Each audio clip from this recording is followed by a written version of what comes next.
Guerre Israël-Iran, ce que les médias ne vous disent pas. En avril 2024, l'Iran frappe directement Israël. Une première dans l'histoire moderne. Des centaines de drones, de missiles et une région au bord de l'embrasement. Mais ce que vous avez vu aux infos, ce n'est qu'une partie de la vérité.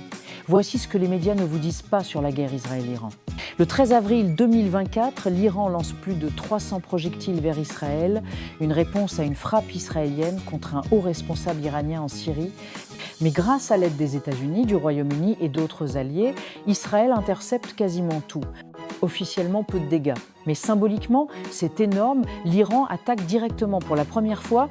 6 jours plus tard, Israël répond, une frappe de précision touche une base militaire près d'Ispahan en Iran.